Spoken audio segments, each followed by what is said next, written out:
In this video, today I'm going to talk about Amazon Q Developer CLI, which is currently is a hot topic after they have recently launched it.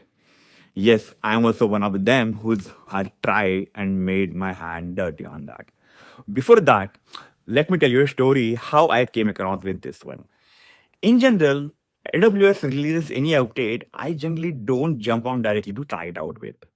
First, what I did, I generally wait for two specific use case to come across, and then I made my hand dirty. And here I am. Recently, one of my developer reached out to me.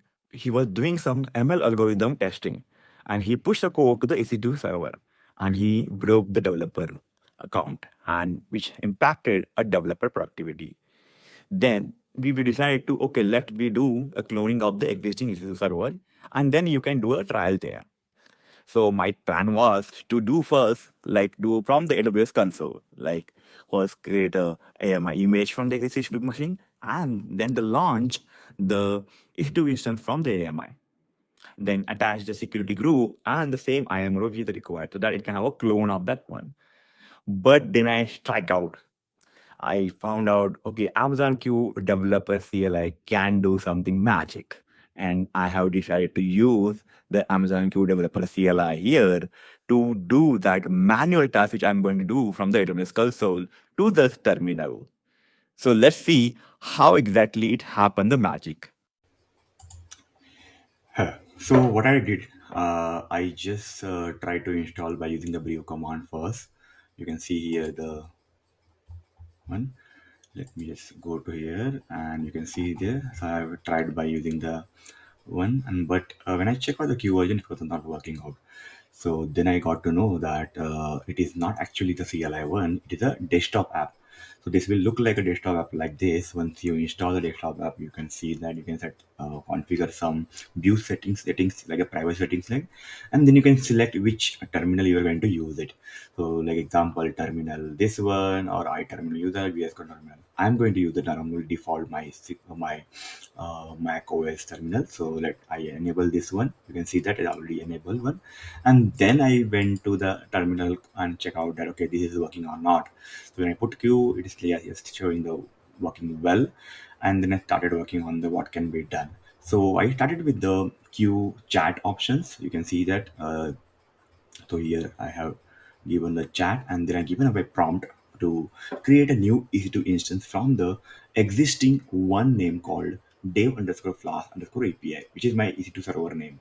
I use this and ask them to use the same security group in IAM because I don't want to do anything extra work.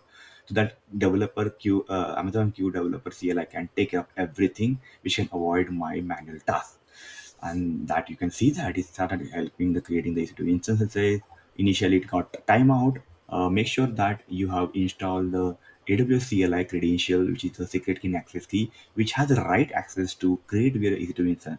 So if you wanted to create any other resources, make sure that your IAM role secret key access key has that right access to the specific resources. I already have the installation, so I'm just keeping that step, and then he started working on that. You can see this execution failed sometime after that, and then asked me to describe the instances. So then it asked me to give a trust on that because as a terminal, right, I needed to give a trust. Okay, I can blindly go and run this command. So they asked me to why no or trust. So I given a trust, and then it started executing the EC2 describe instances, and you can see that its instances are described properly, which I was looking for it. It has a group name security, it has the IAM profile one, so that I can use it right away. Okay, and then it completed, and then it's like, okay, this I found existing instance and it started running the EC2 instance here, and you can see it has started creating the EC2 instance like this, and then you can see it completed, and it says that I have created user instance based on existing class API instance, and here's a summary of what I did. It created new instance name called new underscore class API. That name also given by the developer CLI one. So that also headache. I don't want to use it also. That it's very useful, right? So that is how exactly work. And you can see that it's in the pending state. Currently, I have stopped the instances, but it's in the pending state. You can see that, and then after that, I have created okay, delete this instance. So this demo is to showcase how you can leverage the Amazon Q developer CLI. Like if you're doing anything manually, right? For example, as in my case, right, I want to clone the EC2 instance, so I use Spark of using the Amazon Q Developer CLI, and it's blown up my mind, and it had done everything the very well. Okay, same way, if you're doing any manual task from the script command line, or if you're not aware about writing the cloud formation, YML, JSON, or any script, right? This is the best way to do it. And I would like to know that what you're going to try it out with the Amazon Developer QCLI terminal.